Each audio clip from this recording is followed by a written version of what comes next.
যেখান থেকে বিক্রি হচ্ছে তাকে নিশ্চিত হতে হবে এই প্রোডাক্টটার অথেন্টিক কতটুকু প্রোডাক্ট।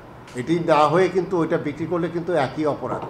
কারণ হলো যে আমি ইচ্ছা করলেই তো একটা প্রোডাক্ট একজন সাপ্লাই দিল আর আমি বিক্রি করব, কিন্তু আমার নিজের দায়িত্ব। কারণ হলো একটা মানুষ তো ইম্পোর্টারের কাছ থেকে নেয় না, মানুষ কার কাছ থেকে কেনে? একটা রিটেল পর্যায়ে ফার্মেসি থেকে নিচ্ছে। তাহলে ওই ফার্মেসিরও একটা দায়িত্বের মধ্যে পড়ে যে একটি অথেন্টিক প্রোডাক্ট বিক্রি করা। এবং এখানে ডিজি ড্রাগের প্রতিনিধি আছে, অবশ্যই উনিও মানে একমত যে আমি যে ফার্মাসিউটিক্যাল কোম্পানির ঔষধ যারা প্রতিষ্ঠিত বা যারা এক্সপোর্ট ওরিয়েন্টেড, এখন সেই ফার্মাসিউটিক্যাল কোম্পানির ওষুধই তো বিক্রি হবে।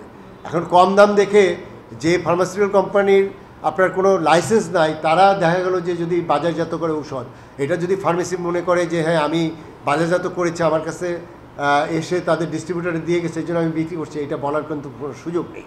অর্থাৎ তাদের ওখানে যে প্রোডাক্টগুলোই বিক্রি করবে সেটি প্রোডাক্টটা অথেন্টিক কিনা এটা নিশ্চিত হয়ে বিক্রি করতে হবে। নাহলে আমরা যদি যেখানে পাবো আমরা সেই ফার্মেসির বিরুদ্ধেও কিন্তু আমরা ব্যবস্থা নেব। আর একটি জিনিস হলো আমাদের মহামান্য হাইকোর্টের যে সিদ্ধান্তের পরে যেটি আছে কিছু ধ্বংস করা হয়েছে, এবং আজকের মিটিংয়ের এই ফলো আপটা আমরা আমাদের একটা কমপ্লায়েন্স রিপোর্ট দিতে বলেছে, আমরা মহামান্য হাইকোর্টে সেটা দাখিল করবো। এরপরে ক্যাবের পক্ষ থেকে যেটা আছে ওনারা তো এই মামলায় যেটা আছে সেটি করছে। আর আমি ডাক্তারদের কমিউনিটিকে যেটা ডিজি হেলথের মাধ্যমে আমি যে কথাটা বলতে চাই, সেখানে দেখেন বাংলাদেশে যে তথ্য, আপনি শুধু এই সামনে বারডেম হসপিটালে গিয়ে একটু দেখেন যে কি পরিমাণ ডায়াবেটিকের রোগী আসে।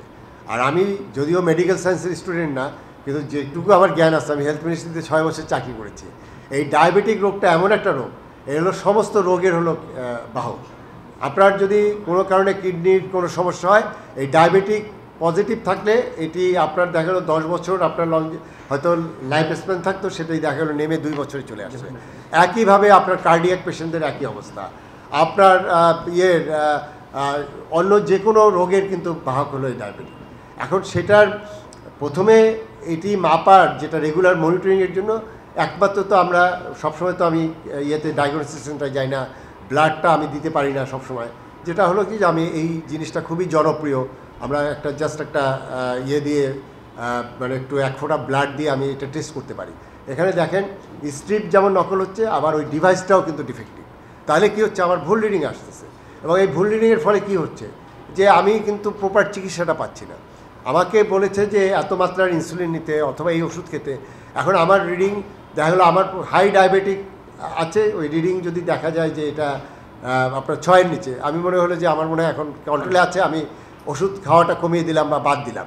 আবার দেখা গেল যে আমার মোটামুটি নিয়ন্ত্রণে আছে, কিন্তু আপনার দেখাচ্ছে হলো আপনার হাই ডায়াবেটিক, এবং সেখানে আমি যদি ইনসুলিনের মাত্রা বাড়িয়ে দিই, তাহলে এইখানে ডাক্তার সাহেব আছে, উনিই বলতে পারবেন যে এটা কি ভয়ঙ্কর একটা অবস্থা, পেশেন্ট অনেকে কমায় চলে যেতে পারে। আমি ইনসুলিনের যদি আমি 30 দেওয়ার কথা, সেখানে যদি আমি 90 দিয়ে দিই, তাহলে কি হবে? এটা তো পেশেন্ট তো আপনার একদম ভালনারেবল অবস্থায় চলে যাবে। এই জন্য এটি খুবই জনস্বাস্থ্যের জন্য ইম্পর্টেন্ট, এবং আমি মনে করি যে এখানে মানে কম্প্রোমাইজ করার কোনো সুযোগ নেই।